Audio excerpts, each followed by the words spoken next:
বৌদি ভাই,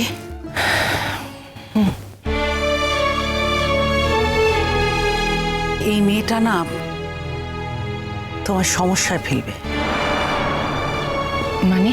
না মানে যেরকম হাবভাব করছে, সত্যি কথা বলতে কি মনেই হচ্ছে ও নতুনদার প্রেমে পাগল।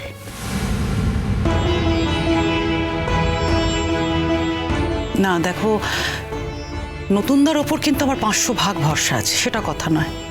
এই আর কি, মাঝে মধ্যে এইরকম ঘটনা ঘটবে, আর ওকেও বকে ধমকে এইভাবে সাইজ করতে হবে, ঠিক করতে হবে। আর একই জায়গায় কাজ করে তো বৌদি ভাই, কিছু করাও যাবে না, বেশি কিছু বলাও যাবে না। আচ্ছা এসব কথা ছাড়ো দিদি ভাই। না না না না, ছাড়াছাড়ির কিছু নয়, আমি সব কথা ভুলে গেলাম বৌদি। কিন্তু একটা কথা আমি তোমায় বলছি বৌদি ভাই, বাইরের কারুর কারণে তুমি কিন্তু নতুনদাকে ভুল বুঝবে না। ওই মানুষটার ওপর কিন্তু তুমি অভিমান করো না বৌদি ভাই। ওই মানুষটা হিমালয় পাহাড়ের মতো, কোনো ক্ষুদ্রতা, কোনো তুচ্ছতা ওকে ছোঁয় না। আর ওই মানুষটা যখন তোমাকে ভালোবাসে, মানে তোমাকে জীবন দিয়ে ভালোবাসে, কতবার তো এই প্রমাণ তুমি পেয়েছো বৌদি ভাই। তারপরও অন্তত এই সমস্ত কারণে এইভাবে তুমি মিসআন্ডারস্ট্যান্ড করো না মানুষটাকে। তোমার কেন মনে হচ্ছে যে আমি নতুনটাকে মিসআন্ডারস্ট্যান্ড করব? এতগুলো দিন ধরে আমি তোমার সঙ্গে আছি তো, আমি জানি। হ্যাঁ, অভিমান একটা হতে পারে, কিন্তু সেই অভিমানটাকে তুমি অভিমানের পর্যায়ে রেখো। সিরিয়াস হয়ে যেও না কখনো। হয়তো আমারও কোনো ভুল হচ্ছে। সত্যি তো, ও তো প্রতিবাদ করেছিল। সত্যি আমি যে কেন এরকম বাচ্চাদের মতো হয়ে যাচ্ছে, আমি একটা বয়স্ক মানুষ, এরকম ভাবে বাচ্চাদের মতো। শোনো, কাছের মানুষদের কাছে না, প্রিয়জনদের কাছে, আপনজনদের কাছে, ভালোবাসার মানুষের কাছে ওইসব বয়স টয়স কিচ্ছু খাটে না গো। ওইখানে আমরা সবাই একেবারে ছোট হয়ে যাই, একেবারে ছেলে মানুষ। আর তখন একজন বাইরের লোককে শক্ত করে দাঁড় করিয়ে দিতে হয়। তাই আমি তোমাকে কথাগুলো বললাম। ও হ্যাঁ, তবে একটা ব্যাপারে তুমি তৈরি থেকো, ওই মেয়েটা কিন্তু একটু হলেও নতুনদাকে বেগ দেবে। বেগ দেবে মানে? না, বেগ দেবে মানে কি আর ওই রকম কিছু, মানে এই যেমন দেখছো এই ধরনের ছেলে মানুষই করবে। নতুনদাকে সামলাতে হবে। তখন তুমি যদি উল্টে নতুনদার ওপর রাগ করো, অভিমান করো, তাহলে নতুনদার ওপর ডাবল চাপ পড়বে। সেই জন্যই এই কথাগুলো আমি তোমাকে বলতে চাইছি, বুঝলে? তোমার নতুনদার নিজের ছেলে মেয়ে না হলে হবে কি? এই তিনটে ছেলে মেয়েকে তো তোমার নতুনদাই মানুষ করেছে। তোমার নতুনদাই তো ওদের বাবা। সেই অর্থে বলতে গেলে মানুষটা যে সংসারী আমি তা জানি। তারপর আবার এতকাল পরে বয়সকালে একটা বিয়ে করেছে, ও আমি জানি। ও অন্য কিছুকে এখন গুরুত্বই দেবে না। হ্যাঁ, সেটাই তো বলছি আমি তোমাকে, তুমি বিশ্বাস করো, শুধু মুখে বললে তো হবে না। আরে বিশ্বাস করি না নাকি? তা ওই মাঝে মধ্যে এরকম করলে ভেতরে কিরম একটা হয় দিদি ভাই। ঠিক আছে, আমি তোমাকে কথা দিচ্ছি, ওইটুকু আমি কাটিয়ে দেব। বেশ, তাহলে আমি যেন আর কখনো এই সমস্ত কারণে তোমাকে রাগ করে মুখ ভার করে থাকতে না দেখি। ঠিক আছে তো? চলো এবার নিচে চলো, অনেক কাজ আছে। এসো, চল।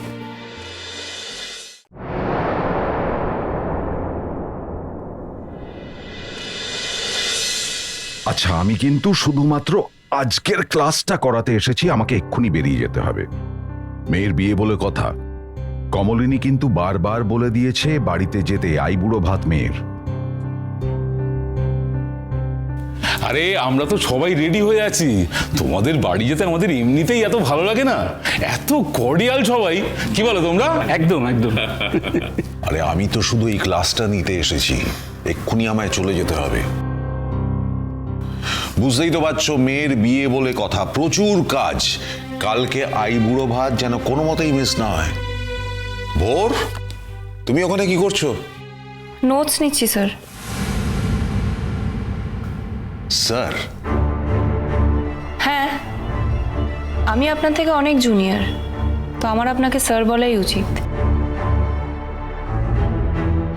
স্বতন্ত্রতা ডাকি সেটা আমার দুঃসাহস। কি হয়েছে তোমার? রিহার্সালের কি খবর?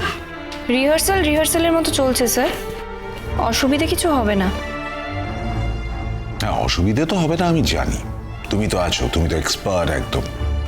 কিন্তু আজকে একবারও রিহার্সালের কথা বললে না, গানের কথা বললে না, নিজেও রিহার্সালে নেই। কাল 14th, তো গানের কথা কি বলবো? আর আপনি তো কথা দিয়েছেন কালকে আসবেন একবার। আর আপনার তো রিহার্সালের দরকার নেই স্যার, আপনার তো মোটামুটি সব গানই মুখস্থ জানেন। আর আপনি সিনিয়র লোক, আপনাকে আর আমার বলার কি আছে? ভোর তো কদিন ধরে আমাদের সঙ্গে ভালো করে কথাই বলছে না। ভোর যেন আজকাল কিরকম সন্ধে সন্ধে হয়ে যাচ্ছে, কিরকম নিভু নিভু ভাব। আগে ভোরের উজ্জ্বল আলোয় আমরা সবাই একেবারে আলোকিত হয়ে থাকতাম, আর এখন কদিন ধরে কি যে হয়েছে, ভোর তো একেবারে সন্ধে হয়ে গেছে। আমরা কেউ ওর আলো একটুও পাচ্ছি না, বুঝলেন?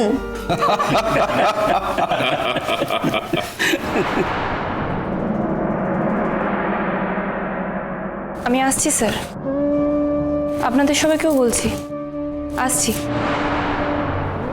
আর সব সময় ভোরের উজ্জ্বলতা কি ভালো? কখনো সন্ধ্যেরও দরকার আছে। সন্ধ্যের মরা আলো থাকলে তবেই তো মানুষ ভোরের জন্য অপেক্ষা করে। কথাটা কিন্তু খুব ভালো বললে, মনে হলো যেন কোনো সিনেমার ডায়ালগ। আচ্ছা, এনিওয়ে, আমাকেও এখন উঠতে হবে। বুঝতেই পারছো, মেয়ের বিয়ে, লাস্ট মোমেন্টে প্রচুর কাজ থাকে।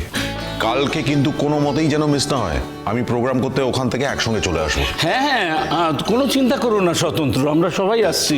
কিন্তু ভোরের ব্যাপারটা আমরা ঠিক বলতে পারছি না। ভোরের ব্যাপার বলতে পারছি না মানে? না, এই তো দুদিন ধরে ও আসছে আর চলে যাচ্ছে, কারোর সাথে কোনো ভালো করে কথাই বলছে না। তাই ঠিক বুঝে উঠতে পারছি না ও যাবে কি না। ও যাবে না মানে? ওর ঘাড় যাবে। ওর বৌদি ওকে এতবার করে বলে দিয়েছে ওকে যেতেই হবে। এনিবে, আমি এখন বেরোই। দেখি যদি রাস্তায় দেখতে পাই কনফার্ম করে নেবো। আসছি, কাল দেখা হচ্ছে। ভোর, ভোর, আমাকে ডাকছেন? তুমি ছাড়া এখানে আর কেউ আছে যার নাম ভোর? তোমাকেই ডাকছি। হ্যাঁ বলুন। বিশেষ কিছু বলার নেই, কিন্তু তোমাকে এরকম ভাবে ডাউন দেখতে ভালো লাগছে না। আমাকে অন্যরকম দেখেও তো আপনার অস্বস্তি হয়েছিল, আপনাদের অস্বস্তি হয়েছিল, তো এরকম দেখে তো আপনার অস্বস্তি হওয়ার কথা না। তোমাকে স্বাভাবিক লাগছে না। This is not your natural self. আমার স্বাভাবিকত্ব কি সেটা আপনি কি করে জানবেন? কতদিন চেনেন আপনি আমাকে? এটার জন্য অনেকদিন জানতে হয় না। একটা মানুষ সে স্বাভাবিক আছে কিনা নাকি ফেক করছে সেটা খুব পরিষ্কার বোঝা যায়। সেটুকু মানুষ আমি অন্তত চিনি। আমি তো বুঝতে পারছি না আপনি আমাকে নিয়ে মাথাটা ঘামাচ্ছেন কেন? আপনার তো আমাকে নিয়ে মাথা ঘামানোর কথা না। আর ওয়াই নট? তুমি আমার কলিগ, আমার জুনিয়র, তোমাকে নিয়ে মাথা ঘামাবো না কেন? ও বাই দ্য ওয়ে, তোমাকে তো আমি খবরটাই দিইনি। আমি মেলটা পেয়েছি, মানে ওই চিঠিটা আমাকে পাঠানো হয়েছে, ওই ইনভিটেশনটা। আমাকে যেতে হবে। ও ভালো তো, all the best. Thank you. আমাকে একজন জুনিয়র নিয়ে যেতে বলেছে। এবারে তুমি যদি না যাও তাহলে আরেকজনকে নিয়ে যেতে হবে। I don't know say appropriate হবে কিনা। এটা একটা ইম্পর্টেন্ট সেমিনার, আমরা একটা ইনস্টিটিউটকে রিপ্রেজেন্ট করছি, আর ওখানে পরিষ্কার মেনশন করা আছে যে একজন জুনিয়রকে নিয়ে যাওয়া উচিত। সেখানে যদি আমি না যাই তাহলে খুব খারাপ হবে। দেখুন কে যেতে চায়। তার মানে তোমার যাবার ইচ্ছে নেই? তুমি কিন্তু আগের দিন জানিয়েছিলে যে... হ্যাঁ জানিয়েছিলাম, তারপর এটাও জানিয়ে দিয়েছি যে আমার পক্ষে যাওয়া সম্ভব না। চিরসখা হে